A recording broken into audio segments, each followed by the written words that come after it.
David Martinez's morning routine was shattered by the sound of splintering wood and screeching tires. Coffee mug still in hand, he rushed to his front window just in time to see a silver Mercedes SUV speeding away from what remained of his custom-built mailbox, a wedding gift from his late father, who had passed away just 3 months earlier. The wooden mailbox, hand-carved with intricate details of the mountains where David had proposed to his wife, now lay in pieces across his meticulously maintained lawn. Tire tracks cut deep trenches through the grass, leading straight to the destroyed family heirloom. Probably just an accident, David's wife, Alina, said as she joined him at the window, but the deliberate angle of the tire tracks suggested otherwise. As David collected the scattered pieces, his new neighbor from across the street, a woman the other neighbors had already nicknamed Complaint Karen, marched over with a look of manufactured concern. "Your mailbox is way too close to the street," she announced without introducing herself. "It's practically asking to be hit. You really should consider the safety of others before placing obstacles so close to the road." Before David could point out that the mailbox had stood in the same spot for 15 years without issue, Karen was already walking away, typing furiously on her phone. That evening, a post appeared in the neighborhood Facebook group about irresponsible mailbox placement at the corner of Maple and Oak. David knelt in the grass, carefully gathering each broken piece as if collecting the shattered remains of his memories. His father's hands had spent weeks carving this mailbox, the arthritis in his fingers making each cut and detail a labor of love. Now it existed only as jagged fragments. What kind of person doesn't even stop to apologize? Elena wondered aloud, bringing David a small storage box for the salvageable pieces. Their neighbor from next door, Mrs. Patel, shuffled over in her garden slippers, carrying a tray with 2 steaming cups of chai. "I saw everything," she said, her voice low as she handed them each a cup. "That woman did it on purpose. She took the turn wide, very wide, and sped up. Not the first time she's done something like this either." Mrs. Patel explained that Karen Thompson and her husband Todd had moved in just 6 weeks ago and already filed complaints against 3 other neighbors, one for a basketball hoop, another for wind chimes disturbing the peace, and a third for an unauthorized bird feeder. "They're from that gated community across town," Mrs. Patel continued, "the one that went bankrupt last year. Now they want to make our neighborhood just like it." As they talked, David noticed a municipal vehicle slowly cruising past his house. The driver, wearing what looked like a code enforcement uniform, seemed to be photographing his property. That night, as David researched replacement options online, he discovered something odd: a pending zoning application for a small commercial development on an empty lot nearby. The applicant was listed as Thompson Holdings LC with a familiar address right across the street. "Elena," David called to his wife, turning the screen toward her. "I think our mailbox might just be the beginning of something bigger." The second destruction came exactly 1 week later, this time while David was pruning his hedges. The silver Mercedes swerved dramatically, mounted the curb, and plowed directly into the newly replaced mailbox. Instead of stopping, the vehicle accelerated away, but not before David had caught a clear glimpse of Karen behind the wheel, phone pressed to her ear. "Did you get that on video?" called Mrs. Patel from her garden, where she'd been deadheading roses. "Because I certainly did." She held up her smartphone with a triumphant smile. The replacement mailbox had been a simple standard issue one from the hardware store. David couldn't bear to construct something elaborate when he suspected it would meet the same fate. Even so, the deliberate destruction made his blood boil. The fact that Karen hadn't even attempted to disguise her actions suggested a disturbing level of confidence. When David crossed the street to confront her, Karen's husband, Todd, answered the door in a golf shirt embroidered with the logo of the law firm where he was a senior partner. A Rolex glinted on his wrist as he leaned casually against the doorframe, blocking David's view inside. "My wife says your mailbox is a hazard," Todd said flatly. "We filed a complaint with the HOA. I'd suggest voluntary compliance before things get complicated." "Complicated?" David echoed. "What's complicated about repeatedly destroying someone's property?" Todd's smile never reached his eyes. "What's complicated is proving intent in a he-said-she-said situation. What's simple is the county code that requires mailboxes to be." He consulted his phone with theatrical precision, properly set back from the roadway to prevent obstruction. As David turned to leave, he caught a glimpse of Karen watching from an upstairs window, phone in hand as if documenting the encounter. 3 days later, David received a certified letter from the neighborhood association citing a previously unenforced bylaw about street-facing structures. The letter was signed by the association president, Todd Thompson. "When did you become president?" Elena asked, examining the letterhead. "Janine Williams was president at the block party last month."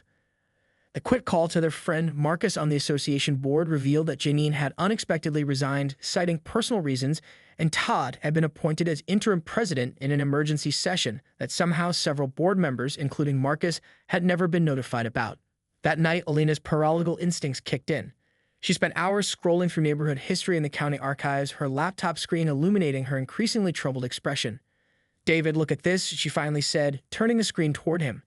The previous owners of their corner lot had been engaged in a years-long legal battle with Todd's law firm over property boundaries.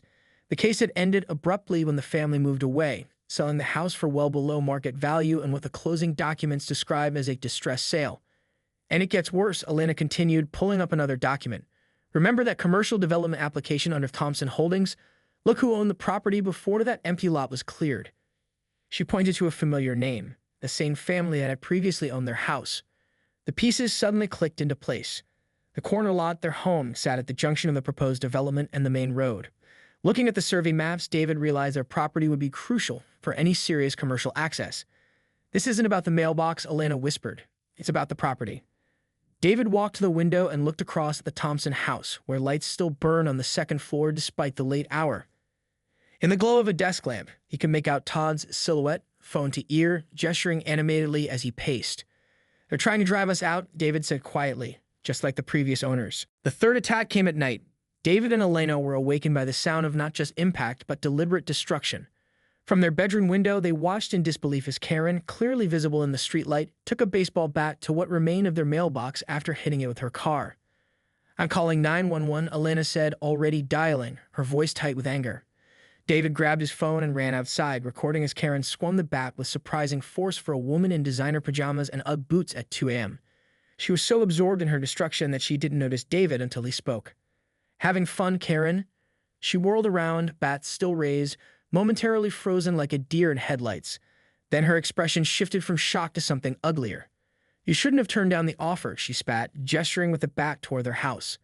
"Todd says you're being unreasonable." "The police are on their way," David said calmly, still recording. "Took a surprise," Karen smiled. "Go ahead. Call them."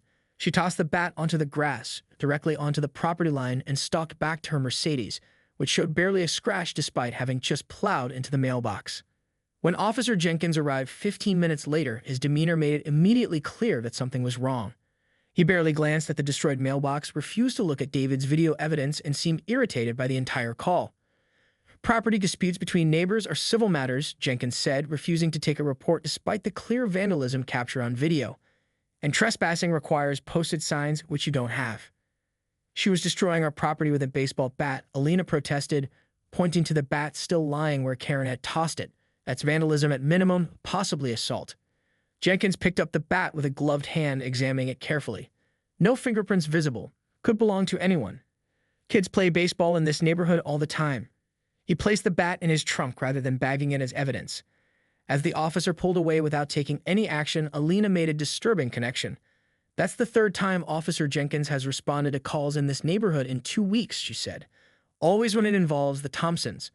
David later discovered through a neighborhood watch app that Jenkins and Todd were regular golf partners at the exclusive country club across town. A photo showed them laughing together at a charity tournament just the previous weekend.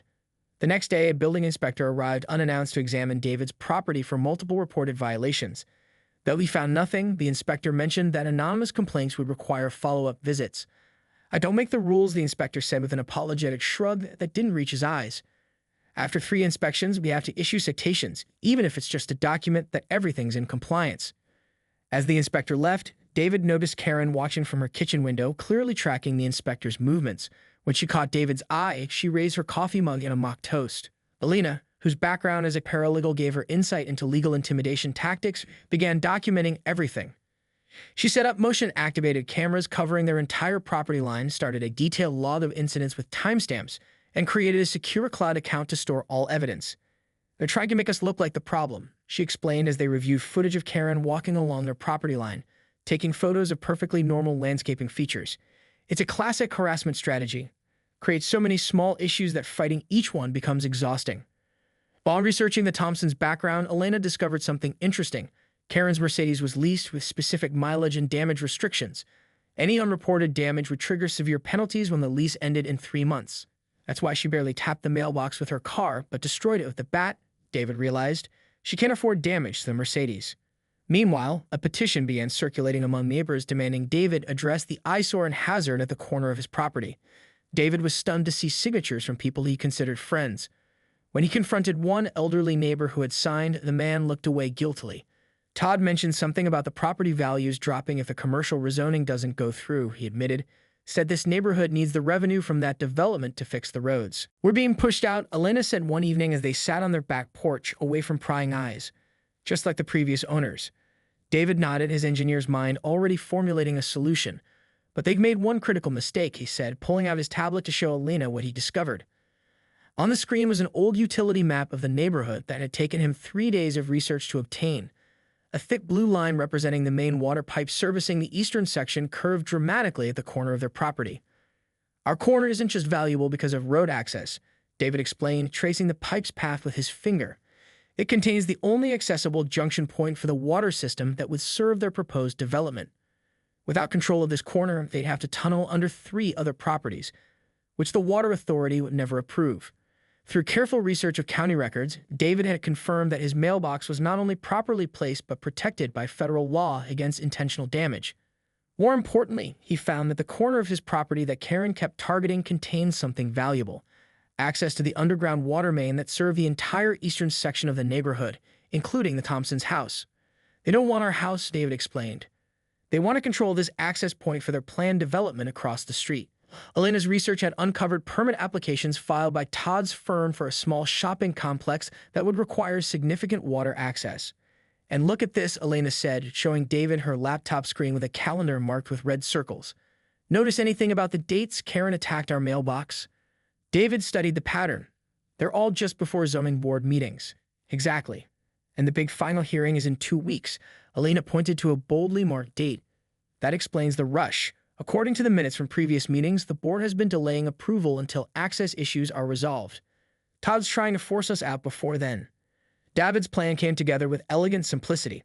As an environmental systems engineer, he knew exactly how to create a structure that would appear to comply with all regulations while serving a very specific purpose. I need to make some calls, he said, grabbing his phone. The first call was to Miguel Sanchez, his former project partner from the environmental engineering firm where David had worked before starting his own consulting business. Miguel now supervised city infrastructure projects. You want to do what? Miguel asked after David explained his idea. Create a mailbox that's legally compliant but essentially immovable, David repeated. Something that appears normal but can withstand a vehicle impact. Miguel's laughter echoed through the phone. You're basically describing a disguised bollard. Those things can stop a truck going 30 miles per hour. Exactly, David confirmed. But it needs to look like an ordinary mailbox post. I have some leftover materials from the courthouse security upgrade, Miguel offered. Stainless steel core posts and rapid-set industrial concrete designed for security barriers. The mailbox itself would detach on impact as required by safety regulations, but that post won't budge. The installation happened over a single night, with Miguel arriving in an unmarked utility van after dark. Mrs. Patel kept watch from her porch, ostensibly enjoying evening tea, but actually monitoring the Thompson house for any signs of activity. You sure this is legal? Miguel asked as he helped David unload the heavy steel post. Completely, Elena confirmed, clipboard in hand with all the necessary permits. We're installing a standard mailbox with reinforced landscaping features to prevent erosion on the sloped corner lot. Everything is approved and documented. They worked under portable work lights, carefully shielded to prevent glare reaching neighboring houses. The first step was digging the 3-foot hole, which proved challenging due to the rocky soil. Slow going, David muttered, wiping sweat despite the cool evening.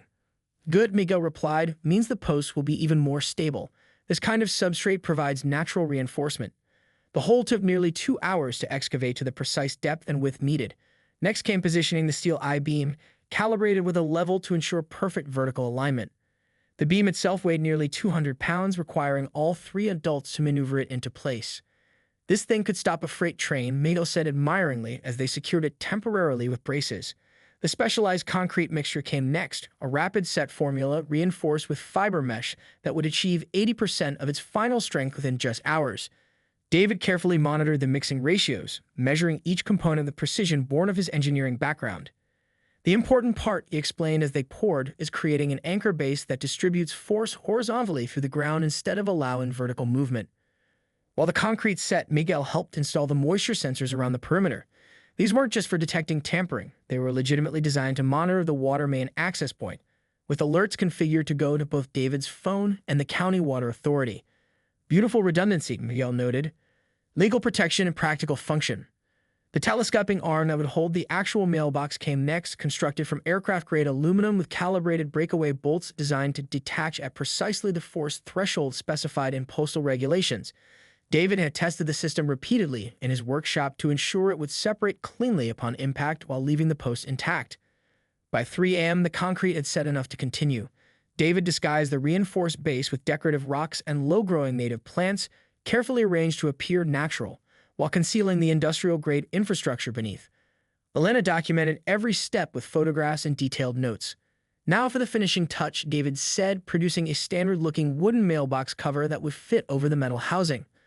The wooden exterior was an exact replica of a regular mailbox post, aged to match the neighborhood aesthetic, complete with slightly weathered paint. "No one would ever know," Mrs. Patel said, admiring the completed installation as dawn began to lighten the sky. "It looks exactly like a normal mailbox." "That's the point," David replied, placing their house number on the side with careful precision. After Miguel departed with promises to be available if needed, David and Elena collapsed into bed for a few hours of exhausted sleep. They awoke to the sound of Mrs. Patel calling around 11 a.m. The scene that unfolded became neighborhood legend. Within minutes, 3 utility trucks, a fire engine, and 2 county water authority vehicles had arrived, emergency lights painting the twilight in strobing colors. Karen stood beside her crumpled Mercedes, still dazed from the airbag deployment, white tennis outfit covered in airbag powder and a trickle of blood from a minor cut on her forehead. "What happened here?" demanded the water authority supervisor, a no-nonsense woman in her 50s named Rita Gonzalez. Before Karen could respond, Todd stepped forward, authority radiating from his expensive suit. "Minor traffic accident. Nothing that concerns the water department. You can all go home." Rita consulted her tablet. "We receive an automated alert from registered sensors at this location. Potential compromise to the main junction serving 342 homes." She looked up at Todd. "So no, we won't be going home. We'll be conducting a full inspection." As the utility workers began setting up equipment, a small crowd of neighbors gathered at a respectful distance. Mrs. Patel moved among them, quietly sharing the true story of the ongoing mailbox destruction. The neighborhood's collective shock turned gradually to indignation as they learned about the pattern of harassment. "We need to establish a secure perimeter," announced the fire captain, unfurling yellow caution tape. "Standard procedure for potential utility emergencies." The tape extended across not only David and Elena's yard but also encompassed the Thompsons' front lawn. "This is absurd," Todd shouted, attempting to cross the tape. "You can't restrict access to my property." "Actually, sir, I can," the captain replied evenly. "Public Safety Code Section 55-7. You're welcome to contest it later." By now, a tow truck had arrived for Karen's Mercedes, called by the emergency responders for safety reasons. The driver examined the damage with a professional eye. "Interesting impact pattern," he remarked loudly. "Frontal collision with directional force indicators consistent with a deliberate strike, rather than avoidance maneuver." Karen, finally recovering her composure, saw her opportunity. "I swerved to avoid a squirrel," she announced to anyone who would listen. "That thing shouldn't even be there. It's dangerous." Actually, David interjected calmly, stepping forward with Elena at his side, both carrying folders. "Everything about our mailbox installation is fully compliant with local, state, and federal regulations." He handed Rita a complete set of the permits, inspection certificates, and engineering specifications. Elena addressed the gathering crowd directly. "We've documented over a dozen incidents of deliberate destruction of our property over the past month." She began distributing printed photographs showing Karen's previous attacks on their mailbox, including timestamped security footage. "We've filed multiple police reports, but oddly, it never seemed to result in any action." As if on cue, Officer Jenkins' patrol car pulled up. He took in the scene with visible dismay, especially when he spotted his precinct captain already on site, having been contacted directly by the county supervisor about the water main alert. "Jenkins," the captain called, "explained to me why there's no record of the multiple vandalism reports these folks filed with you." In the uncomfortable silence that followed, a new arrival caught everyone's attention, a man in a crisp suit who approached Karen directly. "Mrs. Thompson, I'm Edward Mercer from Premier Auto Leasing." He gestured toward the damaged Mercedes. "Our GPS tracking system registered a collision, triggering an automatic inspection." He consulted his tablet. "This appears to be the 4th impact event for this vehicle in the past month, none of which were reported to us as required in paragraph 17 of your lease agreement." Karen's face drained of color. "Those were minor taps, barely scratches. Nevertheless, they should have been reported," Mercer replied, beginning to photograph the damage. "And this is certainly more than a minor tap. Combined with the excess mileage already accumulated, I'm afraid I'll need to prepare a lease violation report."